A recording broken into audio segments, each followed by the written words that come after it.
नमस्कार साथियों, मैं हूं मनमोहन भट्ट।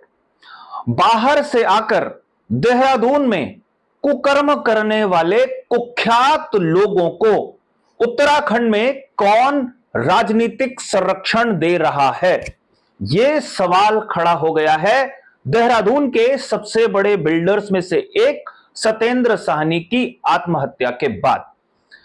राजनीतिक संरक्षण के बिना कोई भी बड़ा कारोबारी अपने पांव उत्तराखंड में नहीं पसार सकता, यह बात शीशे की तरह साफ है। और कौन से लोग संरक्षण दे रहे हैं, इसको लेकर अब पुष्कर सिंह धामी की सरकार पर दबाव बन गया है। कांग्रेस को अपनी प्रतिक्रिया देने में पूरे 24 घंटे से ज्यादा का समय लगा। उसने भी शायद पहले सारे तथ्य खंगाले होंगे कि कहीं संरक्षण कांग्रेसी नेता ही तो नहीं दे रहे थे। मामला है गुप्ता बंधुओं का। ये वही गुप्ता बंधु हैं जो कुख्यात हैं अपने कारनामे करने के लिए दक्षिण अफ्रीका में, और वहां से जब ये भागे तो अपने मूल प्रदेश पहले उत्तर प्रदेश में इन्होंने संरक्षण प्राप्त किया क्योंकि वही उनका गृह प्रदेश था। लेकिन इनको कारोबार करने के लिए एक ऐशगाह चाहिए थी, वो मिल गई इनको उत्तराखंड में। उत्तराखंड की सरकारों ने, उत्तराखंड बीजेपी के नेताओं ने इन्हें संरक्षण दिया। खासतौर पर आपको बताएं कि 2017 से उत्तराखंड में बीजेपी की ही सरकार है और गुप्ता बंधुओं ने उत्तर प्रदेश को छोड़कर अपना कारोबार देहरादून में शुरू किया। अपने बच्चों की शादी की, परिवार की शादी की, वो भी उत्तराखंड के खूबसूरत स्थान औली में जाकर। उस पर हंगामा हुआ था, वो एक अलग प्रकरण है। नैनीताल हाई कोर्ट ने उसका संज्ञान लिया था और इन पर जुर्माना भी लगाया था। लेकिन यहां पर अब मामला ये नहीं है। मामला ये है कि देहरादून के जाने माने कारोबारी सत्येंद्र जैन ने आत्महत्या कर ली और उसके साथ पार्टनरशिप में गुप्ता बंधु थे। गुप्ता बंधु फिलहाल जेल की सलाखों के पीछे पहुंचाए गए हैं। सरकार दावा करती है कि वो दूध का दूध और पानी का पानी कर देगी और जो भी आरोपी हैं, जिन्होंने भी गड़बड़ करी होगी, उन्हें वो बख्शेगी नहीं। लेकिन यहां पर यह सवाल ही नहीं है कि वो बख्शेगी किसे और किसे छोड़ेगी। यहां पर कांग्रेस आक्रामक हुई बहुत दिनों बाद और उसने मुद्दा उठाया कि बाहर से आकर कैसे कोई भी व्यक्ति उत्तराखंड में बड़े बड़े काम कर रहा है, और ये बड़े काम तभी संभव है जब इनको राजनीतिक संरक्षण मिला हुआ हो। कांग्रेस की तरफ से मोर्चा संभाला वरिष्ठ नेता सूर्यकांत धस्माना ने और बहुत बेबाक अंदाज में उन्होंने सरकार को घेरा और बीजेपी पर एक तरीके से सीधा निशाना साधा है। और उन्होंने स्पष्ट कहा है कि किसके राजनीतिक संरक्षण में उत्तराखंड में कुख्यात लोग कुकर्म कर रहे हैं। अब ये एक ऐसा सवाल है जिसका जवाब तलाशना बेहद जरूरी है। जवाब को तलाशने में कुछ हफ्ते लग सकते हैं, कुछ महीने लग सकते हैं, लेकिन जवाब तो सरकार को देना होगा। एक खबर सरकार के भीतर से भी आ रही है।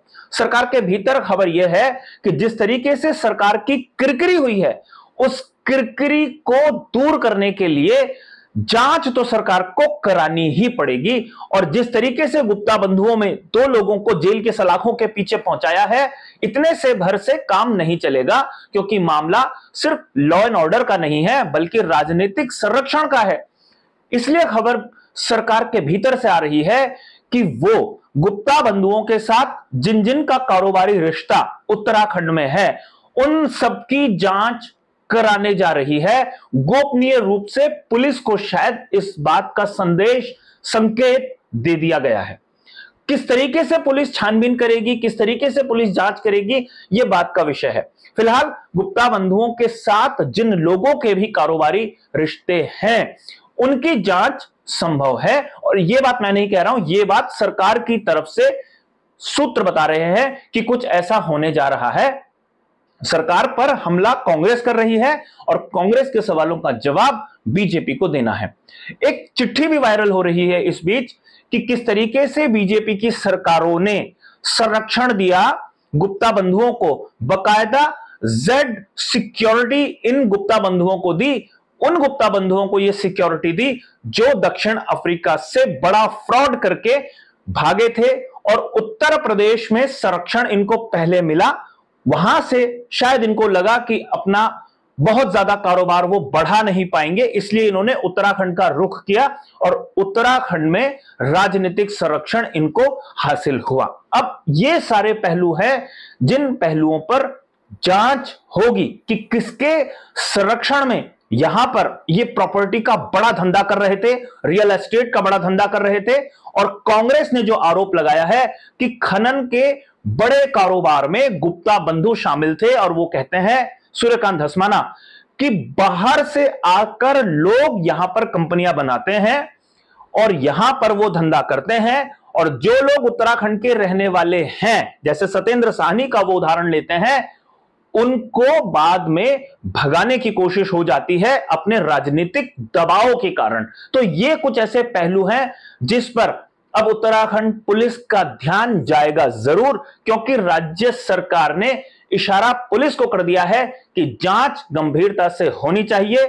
जो जांच की आंच में फंस रहे होंगे उनको भी दबोचना होगा, यह संदेश दिया जा चुका है। अपना एक संदेश सरकार स्पष्ट कर चुकी है कि गुप्ता बंधुओं को बचाने का उनका कोई इरादा है नहीं, और इसीलिए घटनाक्रम होने के बाद, सत्येंद्र साहनी की आत्महत्या के बाद, गुप्ता बंधुओं को उनके देहरादून के डालनवाला वाले घर से तुरंत ही दबोच लिया गया था और उन्हें लॉकअप में डाल दिया गया था। अब कोर्ट में उनकी पेशी होगी, उसके बाद उन्हें जेल भेजा जाएगा या पूछताछ के लिए पुलिस उन्हें रिमांड पर लेगी, यह देखना काफी महत्वपूर्ण होगा। गुप्ता बंधु क्या क्या अपनी बात कहेंगे, कैसे कैसे बात कहेंगे, जिन लोगों के साथ उनके कारोबारी रिश्ते हैं क्या वो स्पष्ट रूप से बता देंगे, यह देखना भी काफी महत्वपूर्ण होगा, या पुलिस को कोई और रास्ता इस्तेमाल करना होगा। वैसे यह कोई आसान काम नहीं है, क्योंकि गुप्ता बंधु क्रिमिनल नहीं है, और गुप्ता बंधु जो है वो अपनी एक राजनीतिक हैसियत रखते हैं, बड़े कारोबारी रहे हैं, और जिसके पास धन बल होता है, राजनीतिक संरक्षण होता है, वो अपने स्तर से बच निकलने के बहुत सारे रास्ते खोज भी लेता है।